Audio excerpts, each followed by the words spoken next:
নমস্কার বন্ধুরা, আশা করি আপনারা সবাই ভালো আছেন, সুস্থ আছেন।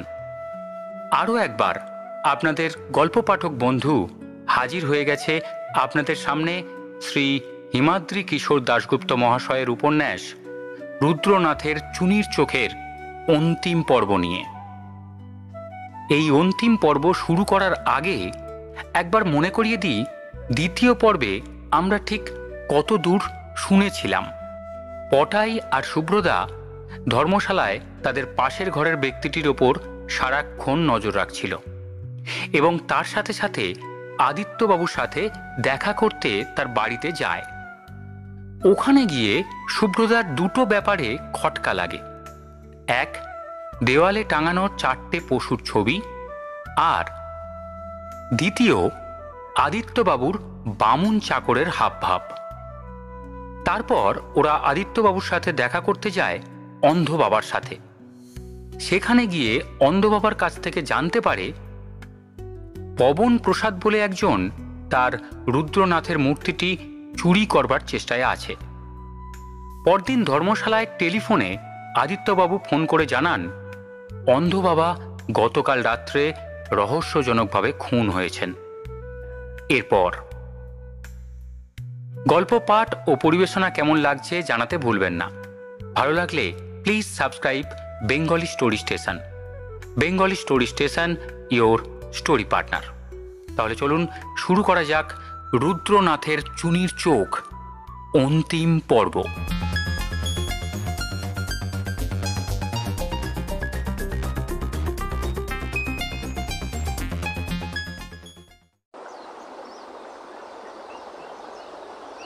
মৃতদেহটা নিয়ে লোকগুলো এগিয়ে যাওয়ার পর শুভ্রদা আবার হাঁটতে শুরু করল।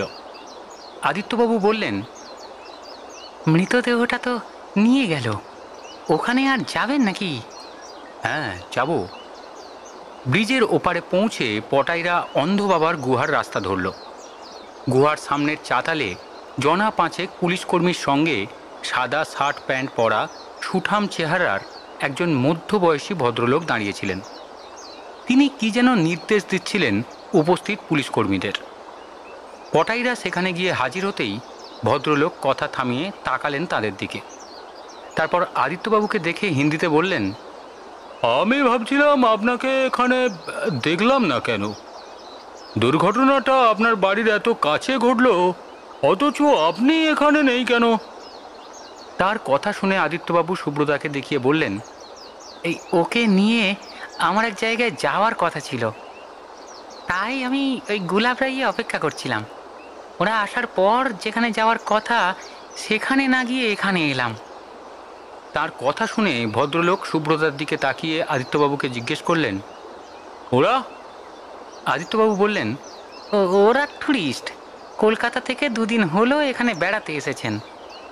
আপনার অফিসের পাশেই ওই কালীকমলি ধর্মশালায় উঠেছেন। আদিত্যবাবুর কথা শুনে এই ভদ্রলোকই যে এখানকার এসপি বুঝতে অসুবিধা হলো না পটাইদের। শুভ্রদা নিজেই নিজের পরিচয় দিল। এসপি সাহেব বললেন, হ্যাঁ, আমি এখানকার এসপি আনন্দ পাওয়ার। নাম শুনে শুভ্রদা সাবলীলভাবে তাকে জিজ্ঞেস করল, আপনি কি মহারাষ্ট্রের লোক? প্রশ্ন শুনে পাওয়ার সাহেব একটু মৃদু হেসে বললেন, পাওয়ার সারনেম শুনে লোকেরা অনেক সময় এই ভুলটা করে। গাড়োয়ালেও পাওয়ার সারনেমের লোক বাস করে, আর আমি গাড়োয়ালেরই মানুষ। পাওয়ার সাহেব এরপর আদিত্যবাবুকে বললেন, খুব স্যাড ব্যাপার। সাধু বাবা খুব সরল মনের মানুষ ছিলেন। ওর কে এমন শত্রু ছিল যার জন্য ওকে খুন হতে হলো?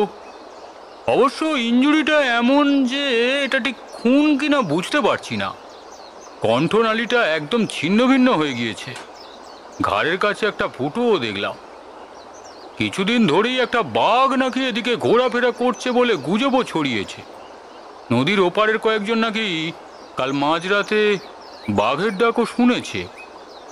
এরপর তিনি একটু থেমে আদিত্যবাবুকে বললেন, আপনি তো এদিকে থাকেন, নিশ্চয়ই আপনার সঙ্গে ওর পরিচয় ছিল। কোনোদিন উনি ওর শত্রু টত্রু আছে কিনা বলেছিলেন কিছু?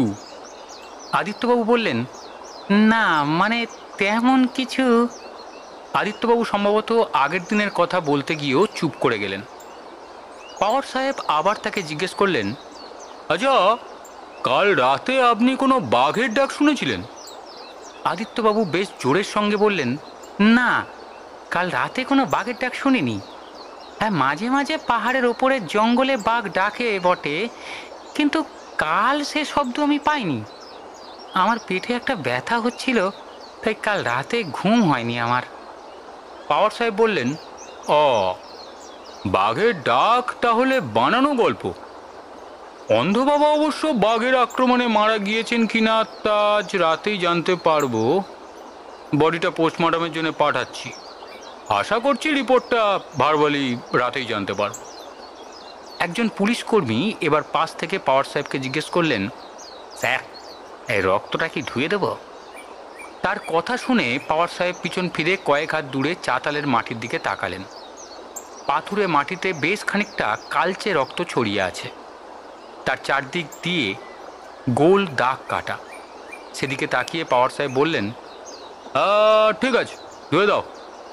সুব্রতা হঠাৎ পাওয়ার সাহেবকে বলল, আচ্ছা, সাধু বাবার গুহা থেকে কিছু হারিয়েছে কিনা বলতে পারেন? তিনি বললেন, কিভাবে বলবো? তার কি কি জিনিস ছিল না ছিল তা তো আমার জানা নেই। এখানে আসার পর একবার ঢুকেছিলাম গুহায়, কোনো কিছু লণ্ডভণ্ড হয়ে আছে বলে তো আমার মনে হলো না। সুব্রতা জিজ্ঞেস করল, রুদ্রনাথের মূর্তিটা দেখেছেন আপনি? তিনি বললেন, হ্যাঁ, দেখলাম বলে মনে হলো যে ফুল বেলপাতা চাপা দেওয়া আছে।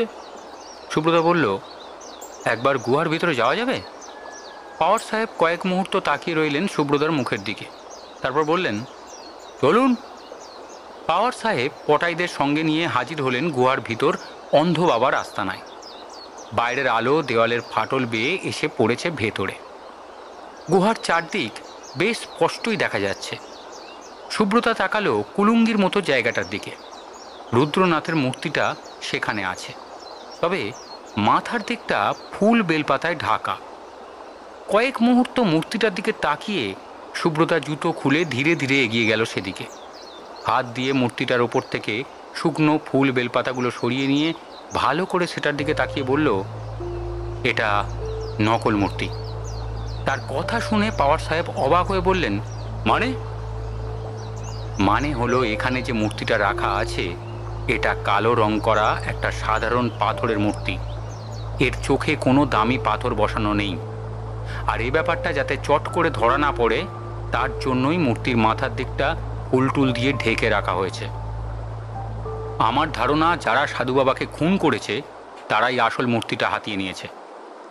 সুব্রতার কথা শুনে পাওয়ার সাহেব অবাক হয়ে বললেন, আপনি কিভাবে আগাম অনুমান করলেন মূর্তির ব্যাপারটা?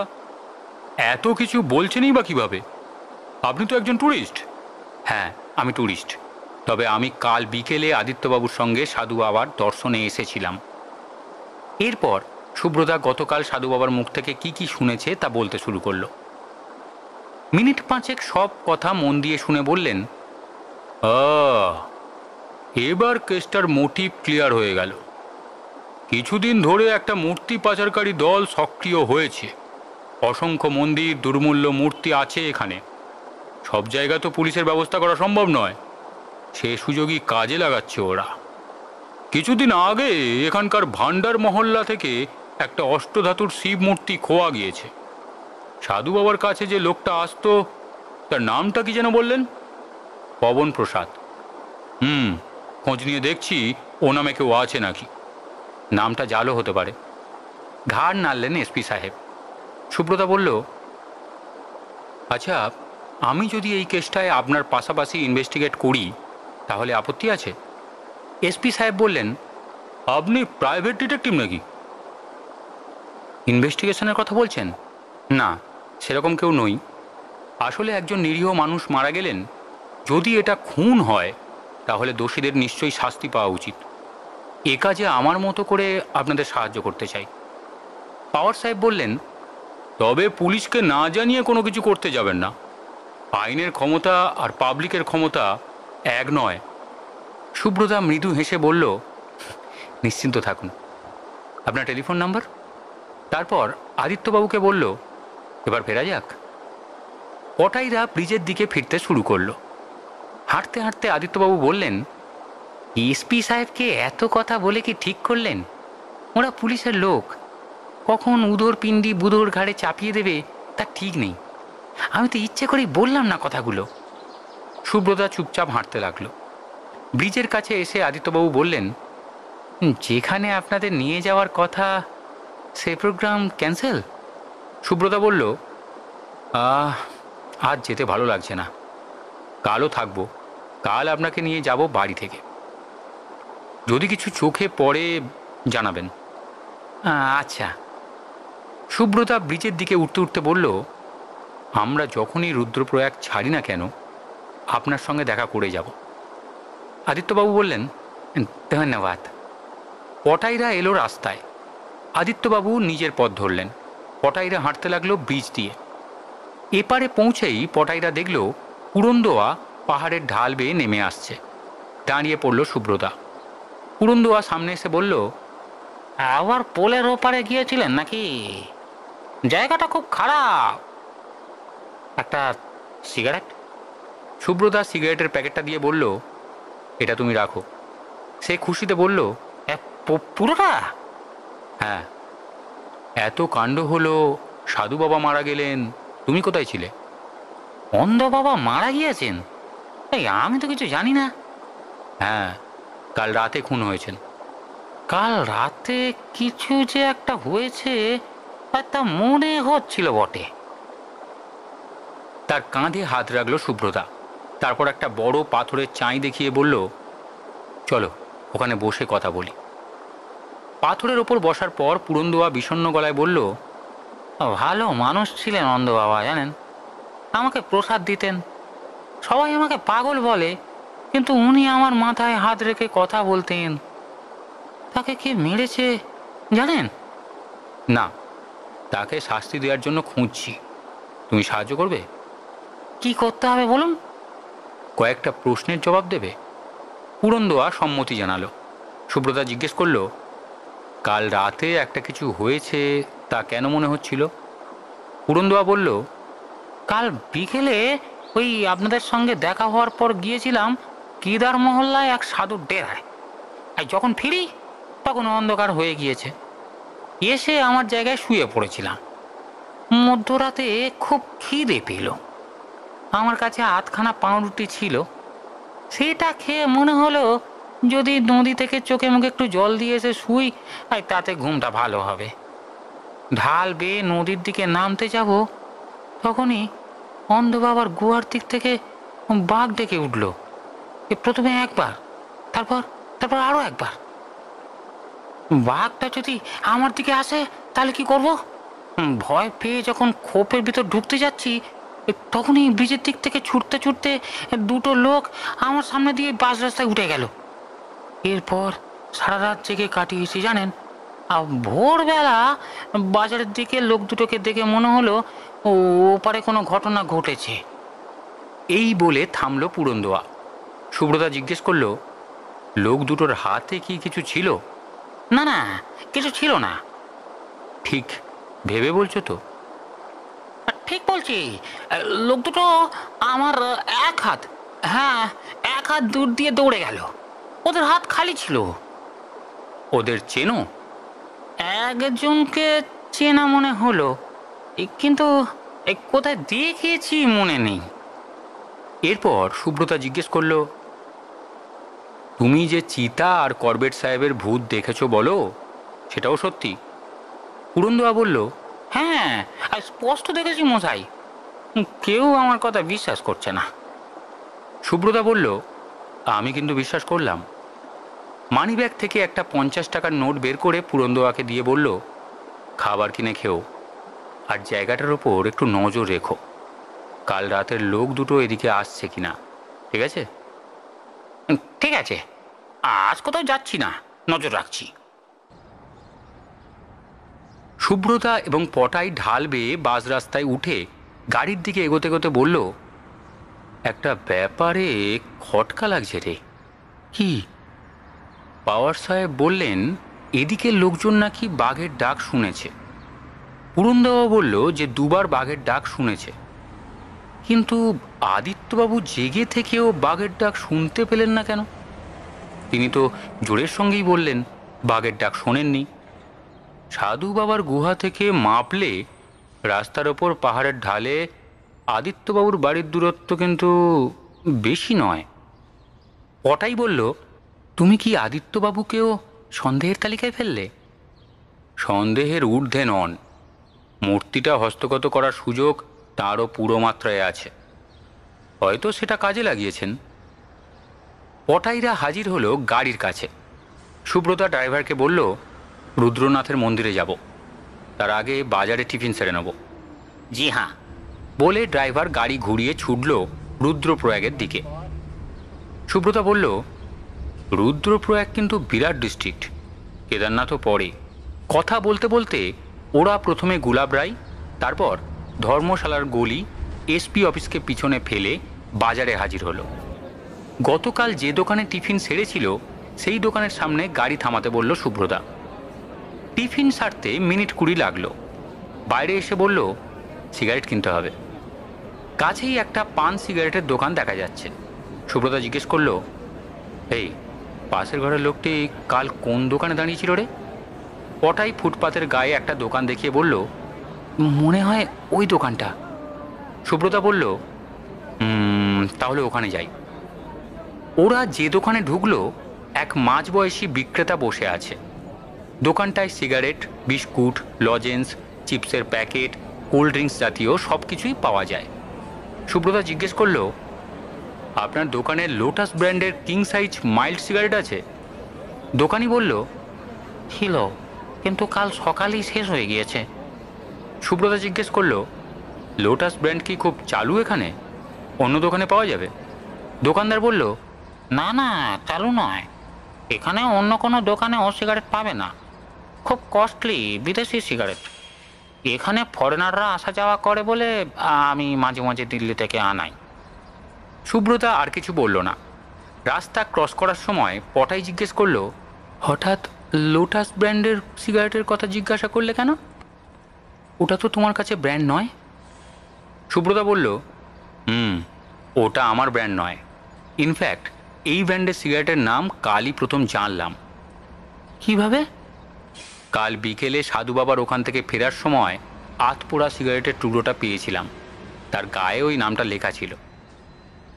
এপারে এসে পটাইরা গাড়িতে উঠল। মিনিট 10 পর ওরা পৌঁছলো রুদ্রপ্রয়াগ মন্দিরে। গাড়ি থেকে নেমে সুব্রতা বলল, চল রাস্তার ওপারে।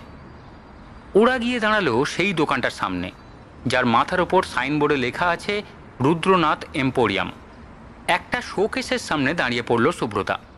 তারপর একটা ইঞ্চি চারেক লম্বা ধাতুর তৈরি রুদ্রনাথের মূর্তি দেখিয়ে কাউন্টারের লোকটাকে বলল, এটার দাম কত? 350। সুব্রতা বলল, এটা দিয়ে দিন। সুব্রতা 350 টাকা দিল।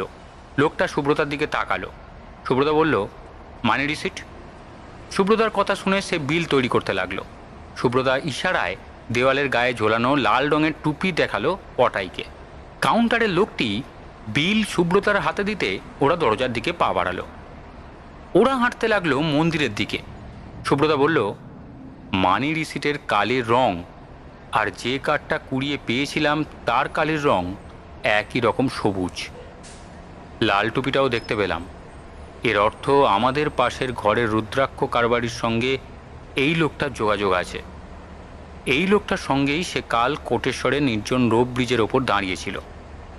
প্রশ্ন হলো, এরা দুজনই গতকাল অন্ধবাবার গুহায় গিয়েছিল কি না। দোকানের লোকটা রসিদের নিচে এস নন্দা বলে সই করেছে।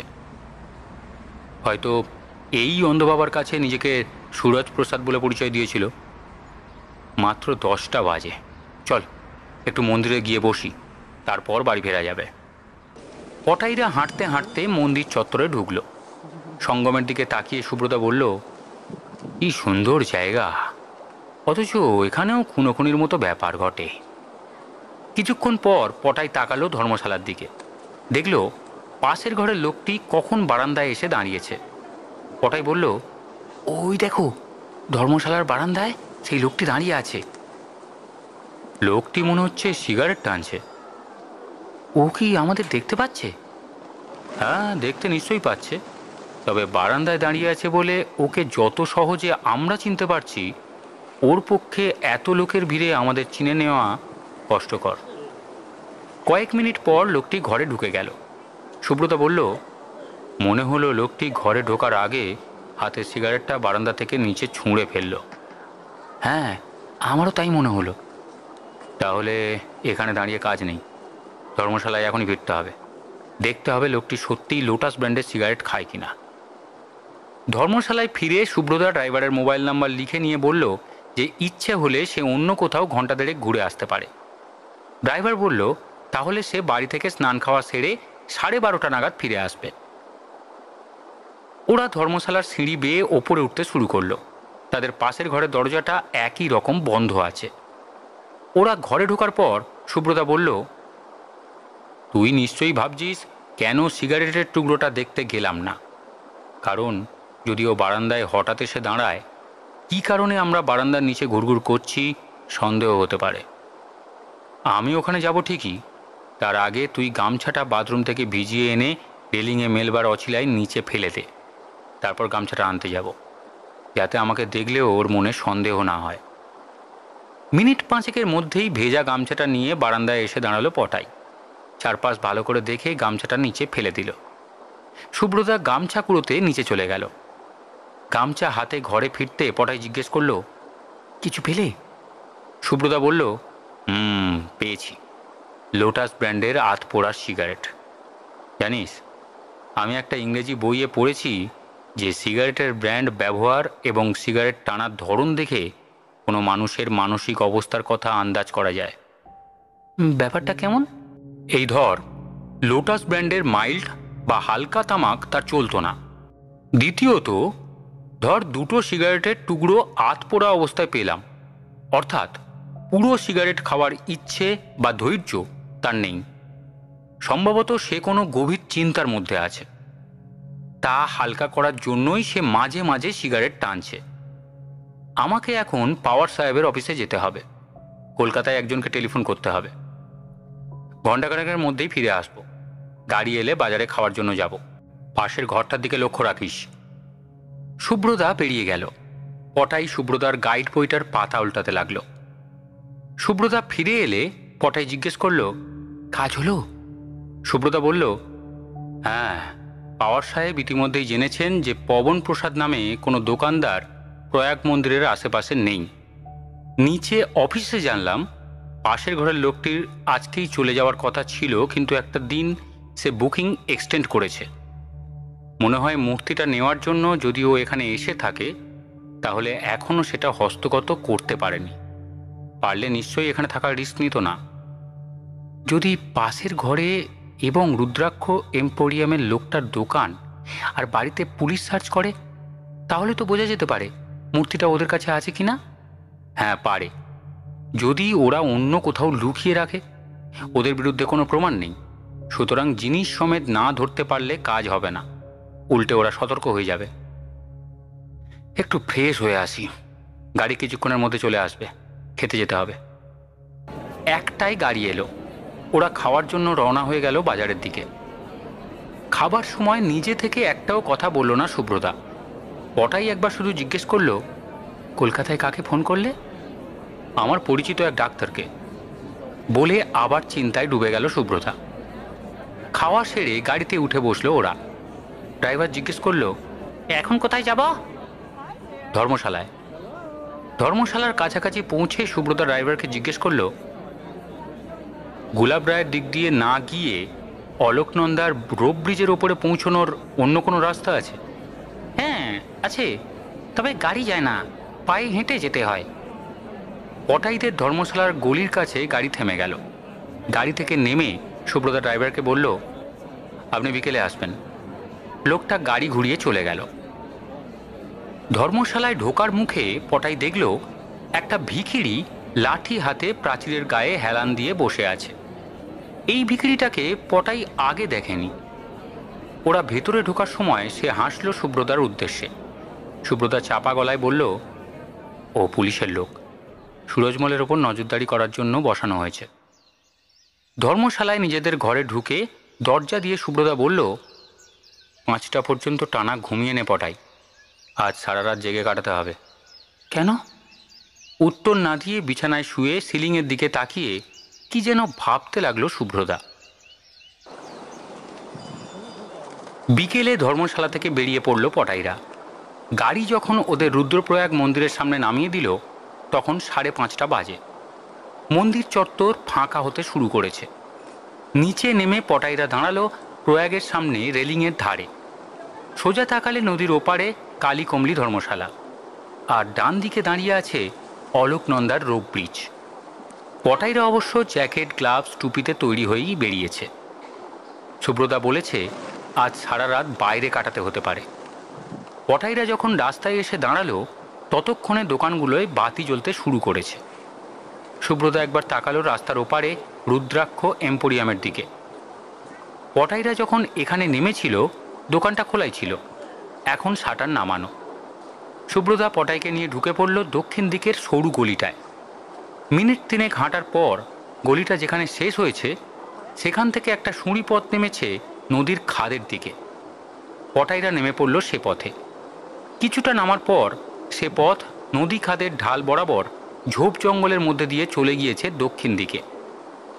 অন্ধকার নেমে গিয়েছে, আকাশে ক্ষীণ চাঁদ, তার আলো ছড়াতে এখনও অনেক দেরি। ওরা এগোতে লাগলো। মিনিট 20 চলার পর সুব্রতা পটাইকে বলল, এবার একটু সাবধানে চলতে হবে। সুব্রতা দাঁড়িয়ে ভালো করে দেখে নিল ব্রিজটা। না, কেউ কোথাও নেই। ছুঁড়ি পথটা চলে গিয়েছে ব্রিজের নিচ দিয়ে। ওরা তার নিচ দিয়ে পৌঁছে গেল ওপাশে। ওদের চোখে পড়ল ঢালের একটু ওপর দিকে অন্ধ বাবার গুহায় যাওয়ার পথ। তবে আদিত্যবাবুর বাড়ি যাওয়ার রাস্তা অন্ধকারে হারিয়ে গিয়েছে। শেষে সুব্রতা যেখানে দাঁড়ালো সেখানে কয়েকটা বড় পাথরের চাঁই পড়ে আছে। জায়গাটার ওপর নিচে ঝোপঝাড়। এই জায়গাটা সম্ভবত সাধু বাবার গুহার একটু নিচে হবে। সুব্রতা বলল, এখানে অপেক্ষা করতে হবে। সুব্রতা টর্চ জেলে পাথরগুলোর ফোকরে কোনো সাপ আছে কিনা দেখে বিরাট একটা পাথরের চাঁয়ের আড়ালে বসল। চারপাশটা যেন বড় বেশি অন্ধকার। পটাইয়ের মনে পড়ল করবেট সাহেব আর চিতার প্রেতাত্মার কথা। ব্যাপারটা কি সত্যি? পুরন্দুয়া বলেছিল সে নাকি নিজের চোখে দেখেছে। সুব্রতা নিশ্চুপ। অন্ধকারে ঠিক মতো তার মুখ দেখা যাচ্ছে না। এক সময় ধীরে ধীরে পাহাড়ের মাথার ওপর গোল চাঁদ উঠল, আর সঙ্গে সঙ্গেই স্পষ্ট হয়ে উঠল চারপাশ। পটাই জিজ্ঞেস করল, আমাদের কতক্ষণ বসে থাকতে হবে? তা ঠিক জানি না, তবে আমার বিশ্বাস তারা এখানে আসবে। পুরন্দোয়া লোক দুজনকে যখন ব্রিজের ওপর দিয়ে পালাতে দেখেছিল তখন তাদের হাতে কিছু ছিল না। তাহলে রুদ্রনাথ কোথায়? নিশ্চয়ই ধারে কাছে কোথাও আছেন। তাকে নিয়ে যেতেই আসবে তারা। পটাই ব্রিজের দিকে তাকিয়ে বলল, পুরন্দোয়াকেও তো দেখা যাচ্ছে না ব্রিজে। মনে হয় সে নিজের ফোকরের মধ্যে বসে আছে অথবা চলে গিয়েছে। সঙ্গের কিট ব্যাগ থেকে বিস্কুট আর জল নিয়ে খেলো পটাইরা। ঠান্ডাও বাড়ছে, হাত পা কনকন করতে লাগলো। ঘড়ির কাঁটা এগিয়ে চলছে। ঠান্ডার মধ্যে বসে থাকতে ভালো লাগছে না পটাইয়ের। কয়েকবার হাই উঠল। মনে হলো বিছানায় শুয়ে থাকতে পারলে ভালো হতো। সুব্রতা আঁচ করতে পারল পটাইয়ের অবস্থা। বলল, আমি যদি কোনোদিন গোয়েন্দা হই তাহলে তোকে আমার অ্যাসিস্ট্যান্ট করব কি না সেটা আজ তোর ধৈর্যের ওপর নির্ভর করছে। করবেট সাহেব চিতাটার অপেক্ষায় রাতের পর রাত জেগে কাটাতেন রোপ ব্রিজটার টাওয়ারে বসে। সুব্রতার কথায় পটাই সোজা হয়ে বসল। ঘুমোলে চলবে না। রাত 12টা, চাঁদ মাথার ওপর। নদী খাদে জেগে থাকা বিরাট পাথরের চাঁইগুলো দুধের মতো সাদা। এক মায়াবী পরিবেশ সৃষ্টি করেছে নদী খাদে। হঠাৎ সুব্রতা পিঠে খোঁচা দিয়ে আঙুল তুলে দেখালো ব্রিজের দিকে। সেদিকে তাকিয়ে পটাই কিছু দেখতে পেল না। বলল, কি? ওরা আসছে। ব্রিজে ওঠার মুখে টাওয়ারটার দিকে তাকা। পটাই দেখল দুজন লোক টাওয়ারের গা ঘেঁষে দাঁড়িয়ে। একটু পরে ব্রিজে উঠে ধীরে ধীরে হাঁটতে শুরু করলো। মাঝে মাঝে পিছন ফিরে তাকাচ্ছে। লোক দুটো যখন ব্রিজের ঠিক মাঝামাঝি পৌঁছলো তখন চাঁদের আলোয় তাদের স্পষ্ট দেখতে পেল পটাইরা। দুজনের একজন যে পটাইদের পাশের ঘরের সুরজমাল তা বুঝতে অসুবিধা হলো না। সঙ্গের লোকটা চাদর মুড়ি দিয়ে আছে, সম্ভবত সে রুদ্রাক্ষ এম্পোরিয়ামের লোক। ব্রিজের মাঝখানে এসে কয়েক মুহূর্ত দাঁড়িয়ে রইল তারা, ভালো করে দেখে নিল অন্ধ বাবার গুহার দিকে কেউ আছে কিনা। তারপর দ্রুত ব্রিজটার এপাশে এসে অন্ধ বাবার গুহায় যাওয়ার সুঁড়ি পথে নামল। পটাইরা যেখানে বসে আছে সেদিকেই আসছে। সুব্রতা বলল, একদম নার্ভাস হবি না, শব্দও করবি না, পাথরের বাইরে মাথা বের করবি না। ক্রমশ এগিয়ে আসতে লাগলো লোক দুটো। উত্তেজনায় পটাইয়ের মনে হলো সে যেন নিজের বুকের ঢিপ ঢিপ শব্দ শুনতে পাচ্ছে। অন্ধ বাবার গুহার কিছু দূরে দাঁড়িয়ে পড়ল লোক দুটো। চাদর মুড়ি দেওয়া লোকটা চাদর সরালো মুখ থেকে। হ্যাঁ, এ সেই রুদ্রাক্ষ এম্পোরিয়ামের লোক। তারা গুহার দিকে গেল না, নদী খাদের দিকে তাকিয়ে কয়েক মিনিট চাপা স্বরে কি আলোচনা করল। তারপর জঙ্গল আর পাথরের ঢাল বেয়ে নিচের দিকে নামল।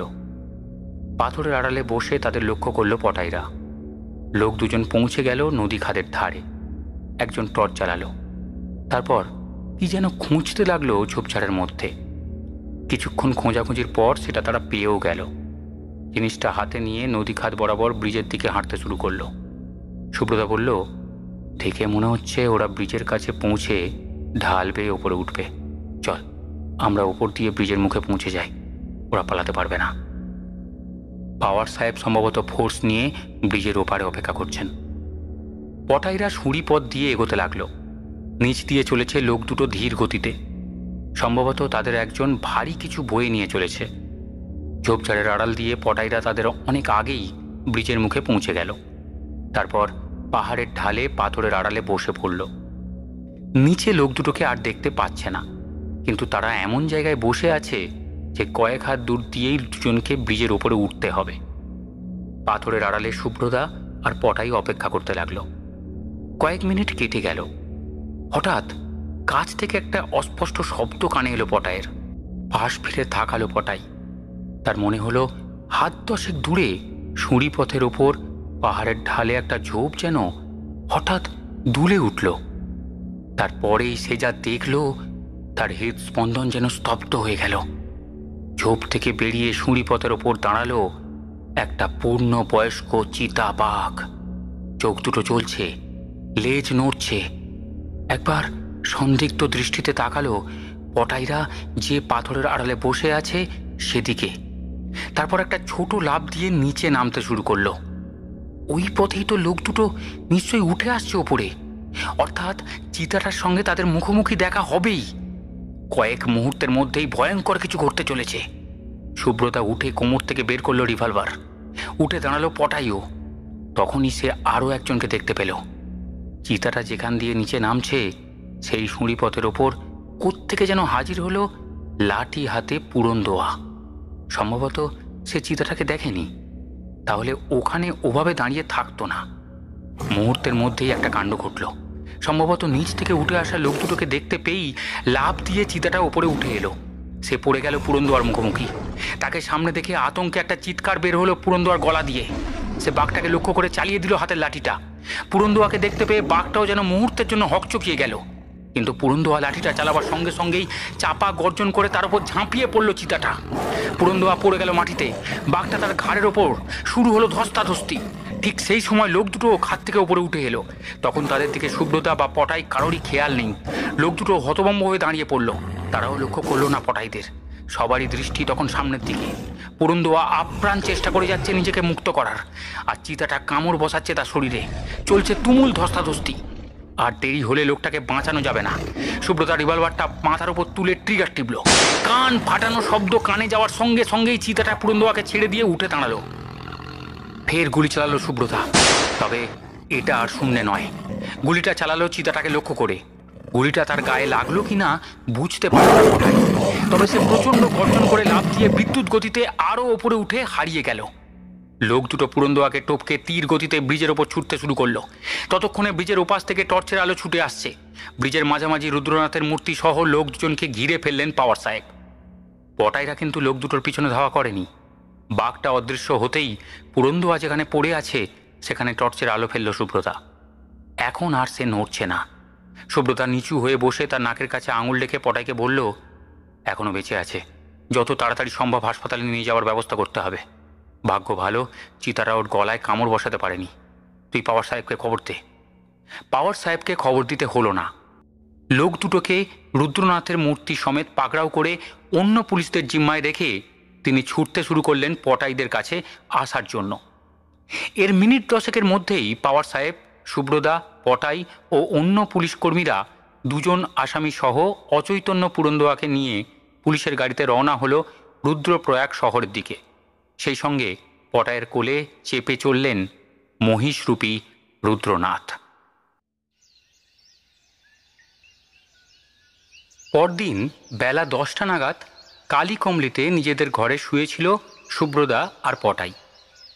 বেলা 1টা নাগাদ রওনা হবে গৌরীকুণ্ডের দিকে, সেখান থেকে কেদারনাথ। পুরন্দুয়াকে গতকাল রাতেই ভর্তি করা হয়েছে রুদ্রপ্রয়াগ আর্মি হসপিটালে। সকালের খবর তার জ্ঞান ফিরেছে, এখন সংকটমুক্ত। আর আসামি দুজনকে আজই কোর্টে তোলা হবে। অন্ধ বাবাকে খুন করার রহস্য সমাধানের ব্যাপারে পাওয়ার সাহেব আশাবাদী। কিছুক্ষণ আগে পাওয়ার সাহেবের অফিস থেকে ফিরেছে পটাইরা। সেখানে একটা ছোটোখাটো সাংবাদিক সম্মেলনও হয়েছে। কিভাবে পাওয়ার সাহেব ও তার পুলিশ বিভাগ 24 ঘন্টার মধ্যেই অন্ধ বাবার খুনিদের অপহৃত মূর্তি সমেত গ্রেপ্তার করেছে, সে ব্যাপারে পাওয়ার সাহেব সংবাদ মাধ্যমকে বিবৃতি দিয়েছেন এবং এ কাজে সুব্রতা তাকে কিঞ্চিত সাহায্য করেছেন তাও সাংবাদিকদের বলেছেন। তবে পটাইদের একটা উপকারও করেছেন তিনি। কেদারনাথে একদিন রাত্রি বাস করার জন্য সরকারি অতিথি নিবাসের ব্যবস্থা করে দিয়েছেন। সুব্রতা বিছানায় শুয়েছিল। পটাই বলল, আমরা তো আজ চলে যাচ্ছি, যাওয়ার আগে আদিত্যবাবুর সঙ্গে দেখা করবে না? সুব্রতা কোনো উত্তর দিল না। কিছুক্ষণ পর পটাই আবার জিজ্ঞেস করল, চিতাটার কি হলো? তার তো খোঁজ মিলল না। সুব্রতা বলল, পাওয়ার সাহেব এখানকার ডিএফও সাহেবকে চিতার ব্যাপারটা টেলিফোনে জানিয়েছেন। ডিএফও সাহেব বলেছেন যত তাড়াতাড়ি সম্ভব বনকর্মীরা চিতার খোঁজ শুরু করবে। এ কথা বলার পর সুব্রতা হঠাৎ পটাইকে বলল, আচ্ছা, আদিত্যবাবুর সেই বামন কাজের লোকটা তাকে মাস্টার বলে সম্বোধন করেছিল, তাই না? একটু চিন্তা করে পটাই বলল, হ্যাঁ, তাতে কি হয়েছে? সুব্রতা বলল, না, কিছু হয়নি। আচ্ছা পটাই, মাস্টার কথাটা কোন কোন শব্দের সঙ্গে ব্যবহার হয় বলতো? পটাই বলল, যেমন post master, station master, dance master, plan master, এই বলে থেমে গেল। আর আর পটাই একটু ভেবে বলল, band master, grand master. Subrata বিছানায় বসে বলল, একটা টেলিফোন করা দরকার, সেটা নিচ থেকে করে আসছি। তুই এর মধ্যে জামা কাপড় বাইরে যা আছে সুটকেসে ভরে ফেল, ঠিক একটাই আমরা বেরিয়ে পড়ব। মিনিট 15 পর সুব্রতা যখন ফিরল ততক্ষণে পটাই তার কাজ সেরে ফেলেছে। সুব্রতা ঘরে ঢুকতেই সে জিজ্ঞাসা করল, কাকে ফোন করলে? কলকাতায় আমার এক চিকিৎসক বন্ধুকে। আর একটা করলাম সংবাদপত্র অফিসে। তুই আদিত্যবাবুর সঙ্গে দেখা করবার কথা বলছিলি তো? চল, যাওয়ার আগে তার সঙ্গে দেখা করে আসি। তবে এখনই বেরোতে হবে, নইলে ফিরতে দেরি হয়ে যাবে। তাহলে চলো। মিনিট 5 মধ্যে ধর্মশালা থেকে বেরিয়ে রাস্তায় একটা চলন্ত জিপ ধরে প্রথমে হাজির হলো রোপ ব্রিজের ওপরের রাস্তায়। তারপর হেঁটে ব্রিজ পেরিয়ে ওপারের রাস্তা ধরে শেষ পর্যন্ত তারা যখন আদিত্যবাবুর বাড়ির দরজায় পৌঁছলো তখন প্রায় 11:30। সুব্রতা বাইরে থেকে তার নাম ধরে ডাকতেই তিনিই দরজা খুলে বেরিয়ে এলেন। তিনি গেটের কাছে আসতেই সুব্রতা বলল, আজ আমরা চলে যাচ্ছি, তাই আপনার সঙ্গে দেখা করতে এলাম। আদিত্যবাবু কেমন বিমর্ষ হেসে গেট খুলতে খুলতে বললেন, হ্যাঁ হ্যাঁ, আসুন আসুন। তারপর পটাইরা তার পিছন পিছন বাড়ির ভেতর ঢুকে আগের দিনের সেই ঘরে বসল। আদিত্যবাবুর মুখোমুখি বসার পর সুব্রতা বলল, কাল রাতে সাধু বাবার খুনিরা ধরা পড়েছে আর মূর্তিটা উদ্ধার হয়েছে। এ খবর শুনেছেন নিশ্চয়ই? আদিত্যবাবু নিরুৎসাহের গলায় বললেন, না, শোনেনি। আমার শরীরটা খারাপ, আজ বাইরে বের হইনি। ও। তারপর সোফা ছেড়ে সুব্রতা দেয়ালের দিকে এগিয়ে গিয়ে দাঁড়ালো একটা সিংহের ফটোর সামনে। ফটোটা খুঁটিয়ে দেখতে দেখতে বলল, এই ফটোগুলো আপনার বন্ধু বন জঙ্গল ঘুরে তুলেছেন বলে আপনি বলেছিলেন, তাই না? হ্যাঁ, কেন? সুব্রতা এ প্রশ্নের কোনো জবাব না দিয়ে তাকে অন্য প্রশ্ন করল, আপনার কুকুরটা এখন কেমন আছে? আদিত্যবাবু বিমর্ষভাবে বললেন, আরও খারাপ। সম্ভবত ওষুধটার আর কোনো দরকার হবে না। সুব্রতা বলল, আই অ্যাম সরি, আপনার কাছে একটা অনুরোধ আছে। কুকুরটাকে আমি একবার দেখতে চাই। তার কথা শুনে হঠাৎ চমকে উঠে কয়েক মুহূর্ত তাকিয়ে বললেন, না না, তাকে দেখা আর সম্ভব নয়। আজ সকালেই সে মারা গিয়েছে। সুব্রতা বলল, একটু আগেই তো বললেন তার অবস্থা খারাপ, আর এখন মারা গিয়েছে বলছেন কি করে? তারপর মৃদু হেসে বলল, আপনার দেওয়ালে টাঙানো ফটোগুলোয় পশুদের বসে থাকার কৃত্রিম ভঙ্গিমা, বাড়িতে বামন কাজের লোকের উপস্থিতি, আপনাকে তার মাস্টার বলে সম্বোধন, আপনার পরিচয় সম্বন্ধে কিন্তু অন্য একটা ইঙ্গিত দিচ্ছে আদিত্যবাবু। যে ওষুধটা আমাকে আনতে বলেছেন তা কী কারণে কোন কোন প্রাণীর ক্ষেত্রে ব্যবহার করা হয় সে খোঁজও আমি নিয়েছি। তাছাড়া পটাই লক্ষ্য করল সুব্রতার কথা শুনতে শুনতে আদিত্যবাবুর মুখ কেমন ফ্যাকাশে হয়ে গিয়েছে। তিনি জিজ্ঞেস করলেন, তাছাড়া? তাছাড়া কি? সুব্রতা বলল, গ্রেট ডায়মন্ড সার্কাসের রিং মাস্টার বছর দুয়েক আগে সার্কাসেরই একটা প্রাণীকে নিয়ে হঠাৎই নিখোঁজ হয়ে গিয়েছিলেন। সে খবরটা আমি খবরের কাগজে পড়েছিলাম আদিত্যবাবু। সেই রিং মাস্টার ছিল একজন বাঙালি, নাম অর্জুন সিংহ। অর্জুন সিংহ আর আদিত্য সিংহ, এই নাম দুটোর মধ্যে বেশ একটা মিল আছে, তাই না? এবার আর নিজেকে সামলে রাখতে পারলেন না আদিত্যবাবু। ছোট ছেলের মতো ফুঁপিয়ে উঠে বললেন, আমার কোনো উপায় ছিল না সূর্যবাবু। সার্কাসে বাঘ সিংহের খেলা নিষিদ্ধ হয়ে গেল। সরকার বলল সব পশু নিয়ে নেবে। একদম ছোট থেকে ওকে মানুষ করেছি। ওকে ছাড়া আমার থাকা সম্ভব ছিল না।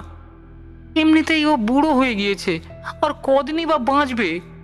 ওকে নিয়ে তাই এখানে চলে এসেছিলাম। কিন্তু এ ধরনের প্রাণী যে কোনো মুহূর্তে মানুষের মৃত্যুর কারণ হতে পারে। না না, ও কোনোদিন কোনো মানুষের ক্ষতি করেনি।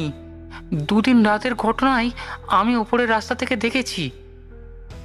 সাধু বাবা ওর কামড়ে মরেননি। সেই লোক দুজনের একজন সাধু বাবার ত্রিশূলটা কেড়ে নিয়ে সেটাই বসিয়ে দিয়েছিল তার গলায়। তারপর সেটা নদীতে ফেলে দেয়। তারপর আমার চিতাটা হাজির হয়েছিল সেখানে। কাল রাতে পুরন্দোয়া তাকে লাঠি দিয়ে আঘাত না করতো যদি, তাহলে সে পুরন্দোয়াকে আক্রমণ কখনোই করতো না। সুব্রতা তার কথা শুনে চুপ করে দাঁড়িয়ে রইল।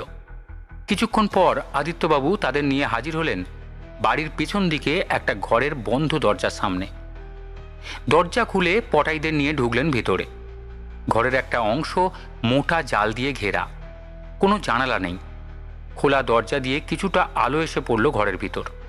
সেই আলোয় পটাইরা দেখল জালে ঘেরা জায়গাটার ভিতর ঘরের মেঝেই শুয়ে আছে একটা চিতাবাঘ। চোখ বন্ধ করে আছে, হাড় পাঁজর যেন বেরিয়ে এসেছে, অতি কষ্টে শ্বাস নিচ্ছে। গতকাল রাতে আচমকা দেখা প্রাণীটার সঙ্গে পটাইদের সামনে পড়ে থাকা প্রাণীটার যেন বিস্তর ফারাক। বেশ কিছু জমাট বাঁধা রক্ত ছড়িয়ে আছে তার গায়ে এবং মেঝের চারপাশে। তা দেখে সুব্রতা জিজ্ঞেস করল, কিসের রক্ত ওটা? আদিত্যবাবু বললেন, আপনার গুলিটা ওর সিট দাঁড়ায় বিঁধে আছে। আপনাকে একটা অনুরোধ করছি, ও আর মাত্র দিন চারেক বাঁচবে। এ কটা দিন ওকে আমার কাছেই থাকতে দিন। দয়া করে আপনি পুলিশকে খবর দেবেন না। এই বলে তিনি মাথা নিচু করে দাঁড়িয়ে রইলেন। তার চোখ দিয়ে টপ টপ করে জল পড়তে লাগল। কয়েক মুহূর্ত চুপচাপ দাঁড়িয়ে থাকার পর সুব্রতা বলল, ঠিক আছে, পুলিশ কিছু জানবে না। কথাটা শোনার সঙ্গে সঙ্গেই তার হাত দুটো জড়িয়ে ধরলেন আদিত্যবাবু। আদিত্যবাবুর বাড়ি থেকে ফেরার পথে রোপ ব্রিজের ওপর কিছুক্ষণের জন্য দাঁড়ালো পটাইরা।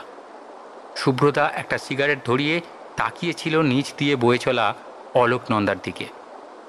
এক মনে কি যেন ভাবছিল। পটাই জিজ্ঞেস করল, আদিত্যবাবুর চিতার ব্যাপারটা তুমি পুলিশকে জানাবে না কেন? নদীর দিকে তাকিয়ে সুব্রতা বলল, আর যাই হোক, ভদ্রলোক সত্যিই পশুপ্রেমী। চিতাটাকে উনি সত্যিই খুব ভালোবাসেন, নইলে সব কিছু ছেড়ে আইন ভঙ্গ করে প্রাণীটার জন্য প্রায় পাণ্ডববর্জিত জায়গায় জীবন কাটাতেন না। আইনের চোখে তিনি হয়তো অপরাধী, কিন্তু আমার চোখে নন। এই বলে সুব্রতা হাতের ঘড়ির দিকে তাকিয়ে বলল, চল, এবার আমাদের ফিরতে হবে।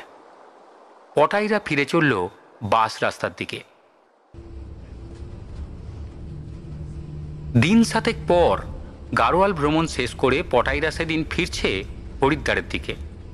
বেলা 10টা নাগাদ রুদ্রপ্রয়াগের গুলাবরাই চটির কাছে বাস দাঁড়ালো যাত্রীদের চা খাওয়ানোর জন্য। বাস থেকে পটাইরা নামার পর কিছু দূরে রাস্তার পাশে ভিড় দেখতে পেল। একটা মৃত চিতা নাকি পাওয়া গিয়েছে অলোকনন্দার খাদে। তাকে সেখান থেকে তুলে ওখানে এনে রেখেছে স্থানীয় লোকজন, তাই ভিড়। কথাটা শুনে পটাইরা এগিয়ে গেল সেখানে। মাটিতে পড়ে আছে চিতার মৃতদেহটা, তাকে ঘিরে দাঁড়িয়ে আছে লোকজন। চিতাটাকে চিনতে কোনো অসুবিধা হলো না পটাইদের। হঠাৎ পটাই দেখতে পেল ভিড়ের মধ্যে দাঁড়িয়ে আছেন আদিত্যবাবু। এক দৃষ্টে তাকিয়ে আছেন মাটিতে পড়ে থাকা চিতাটার দিকে। পটাই তাকিয়ে রইল আদিত্যবাবুর দিকে। কয়েক মুহূর্ত পর পটাইয়ের সঙ্গে চোখাচোখি হতে তিনি একবার বিষণ্ণভাবে হাসলেন। শেষবারের মতো চিতাটার দিকে একবার তাকালেন। তারপর নিঃসঙ্গ আদিত্য সিংহ ওরফে রিং মাস্টার অর্জুন সিংহ অলোকনন্দার রোপ ব্রিজের দিকে হাঁটতে শুরু করলেন। শেষ হলো আজকের কাহিনী রুদ্রনাথের চুনির চোখ।